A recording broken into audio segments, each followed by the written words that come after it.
ವಿಶೇಷವಾಗಿ ಇಡೀ ಜಗತ್ತಿಗೆ ಇವತ್ತು ಸಾಮಾಜಿಕ ನ್ಯಾಯ ಕೊಟ್ಟಂತದ್ದು ಮತ್ತೆ ಪ್ರಜಾಪ್ರಭುತ್ವದ ಒಂದು ಪರಿಕಲ್ಪನೆ ಕೊಟ್ಟಂತದ್ದು ನಮ್ಮ ಬಸವ ಕಲ್ಯಾಣ ಅನುಭವ ಮಂಟಪ.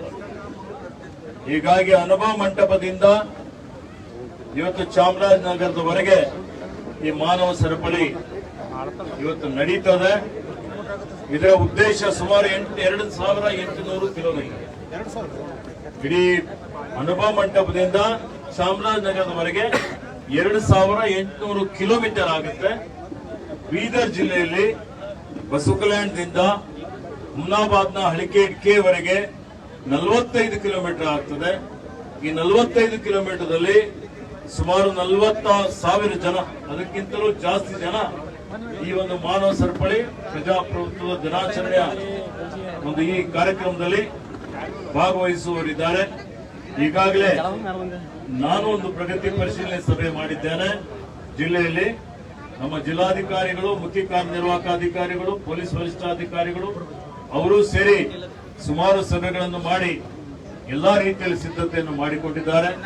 ಈ ಒಂದು ಕಾರ್ಯಕ್ರಮದಲ್ಲಿ ಎಲ್ಲಾ ಶಾಸಕರುಗಳು, ಇವತ್ತು ಗ್ರಾಮ ಪಂಚಾಯತಿ ಅಧ್ಯಕ್ಷರುಗಳು, ಗ್ರಾಮ ಪಂಚಾಯತಿ ಸದಸ್ಯರುಗಳು, ಎಲ್ಲಾ ಇಲಾಖೆಯವರು, ಸಮಾಜ ಕಲ್ಯಾಣ ಇಲಾಖೆ ಇರಬಹುದು, ಶಿಕ್ಷಣ ಇಲಾಖೆ ಇರಬಹುದು, ಪೊಲೀಸ್ ಇಲಾಖೆ ಇರಬಹುದು, ಕಂದಾಯ ಇಲಾಖೆ ಇರಬಹುದು, ಇಲ್ಲಿರುವಂತಹ ಎಲ್ಲಾ ಇಲಾಖೆಯ ಸರ್ಕಾರಿ ನೌಕರರು, ಅದರ ಜೊತೆಯಲ್ಲಿ ಸ್ವಯಂ ಸೇವಾ ಸಂಸ್ಥೆಗಳು, ಕನ್ನಡ ಪರ ಸಂಘಟನೆಗಳಿರ್ಬೋದು, ದಲಿತ ಪರ ಸಂಘಟನೆಗಳಿರ್ಬೋದು, ಇವತ್ತು ಇತರ ಏನು NGOsಗಳಿದೆ, ಸರ್ಕಾರೇತರ ಸಂಘ ಸಂಸ್ಥೆಗಳು, ಅವರೆಲ್ಲರಿಗೆ ಈ ಒಂದು ವಿಶಿಷ್ಟವಾದಂತಹ ಕಾರ್ಯಕ್ರಮದಲ್ಲಿ ಭಾಗವಹಿಸಲಿಕ್ಕೆ ನಾವು ಆಹ್ವಾನ ಮಾಡಿದ್ದೇವೆ. ನಮ್ಮ ಸಭೆಯಲ್ಲಿ ಅವರು ಇವತ್ತು ನಾವು ಇದರಲ್ಲಿ ಸಕ್ರಿಯವಾಗಿ ಭಾಗವಹಿಸ್ತೀವಿ ಅನ್ನುವಂತಹ ಒಂದು ಭರವಸೆಯನ್ನು ಕೊಟ್ಟಿದ್ದಾರೆ. ಇದರ ಉದ್ದೇಶ ನಮ್ಮ ಸಂವಿಧಾನದ ಸದಾಶಯಗಳೇನಿದೆ, ಇವತ್ತು ಸ್ವಾತಂತ್ರ್ಯ, ಸಮಾನತೆ, ಸಹೋದರತ್ವ, ಸಹಬಾಳ್ವೆ, ಇವತ್ತೆಲ್ಲಾ ಕಡೆ ನಾವೆಲ್ಲರೂ ಹಿಂದೂ, ಮುಸ್ಲಿಂ, ಸಿಖ್, ಇಸಾಯಿ ಬಾಯಿ ಬಾಯಿ ಅಂತೇಳಿ ವಿರುದ್ಧದಲ್ಲಿ ಏಕತೆ ಅಂತ ನಾವೇನು ಹೇಳ್ತಾ ಇದ್ದೀವಿ, ಅದನ್ನು ತೋರಿಸಿಕೊಡುವಂಥದ್ದು, ಸಂವಿಧಾನದ ಆಶಯಗಳನ್ನು ಅನುಷ್ಠಾನಕ್ಕೆ ತರುವಂತಹ ರೀತಿಯಲ್ಲಿ ಏನ್ ಡಾಕ್ಟರ್ ಬಾಬಾ ಸಾಹೇಬ್ ಅಂಬೇಡ್ಕರ್ ಅವರು ಇವತ್ತು ನಮ್ಗೇನು ಆದರ್ಶಗಳನ್ನು ಕೊಟ್ಟಿದ್ದಾರೆ, ರಾಷ್ಟ್ರಪಿತ ಮಹಾತ್ಮ ಗಾಂಧೀಜಿಯವರು ಏನು ಸತ್ಯ, ನ್ಯಾಯ, ನೀತಿ ಅನ್ನುವಂತಹ ವಿಚಾರಗಳನ್ನು ನಮಗೆ ಹೇಳಿದ್ದಾರೆ. ಆ ಒಂದು ನಿಟ್ಟಿನಲ್ಲಿ ನಮ್ಮ ಮಕ್ಕಳಿಗೆ, ನಮ್ಮ ಎಲ್ಲಾ ಸಾರ್ವಜನಿಕರಿಗೆ ಎಲ್ಲರಲ್ಲೂ ಮತ್ತೆ ಪುನಃ ಇದರ ಬಗ್ಗೆ ಜಾಗೃತಿ ಮೂಡಿಸಬೇಕು. ಶಾಂತಿ, ಸಮಾಧಾನ ಇಲ್ಲಿರಬೇಕು. ದ್ವೇಷ ಆಗಲಿ, ಮತಾಂಧತೆ ಆಗಲಿ ಇರಬಾರದು. ಆ ನಿಟ್ಟಿನಲ್ಲಿ ದೇಶದ ಐಕ್ಯತೆ, ಏಕತೆ, ಅಖಂಡತೆಯನ್ನು ಕಾಪಾಡಿಕೊಂಡು ಬಲಿಷ್ಠವಾದಂತಹ ಒಂದು ರಾಷ್ಟ್ರ ನಿರ್ಮಾಣ ಆಗಲಿಕ್ಕೆ ಪೂರಕವಾಗಲಿ ಅನ್ನುವಂತಹ ರೀತಿಯಲ್ಲಿ ಇವತ್ತು ನಾವು ಅಂತಾರಾಷ್ಟ್ರೀಯ ಪ್ರಜಾಪ್ರಭುತ್ವದ ದಿನಾಚರಣೆ ಆಚರಿಸ್ತಾ ಇದ್ದೀವಿ.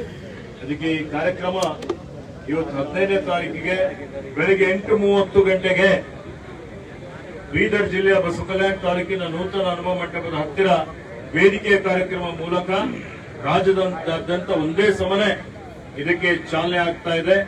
ನಾನು ಬಸವಕಲ್ಯಾಣದಲ್ಲಿ ಅನುಭವ ಮಂಟಪದಲ್ಲಿ ಎಲ್ಲಾ ಶಾಸಕರು, ನಮ್ಮ ಸಚಿವರ ಜೊತೆಯಲ್ಲಿ ಇದಕ್ಕೆ ಚಾಲನೆಯನ್ನು ಕೊಡ್ತಾ ಇದ್ದೇನೆ.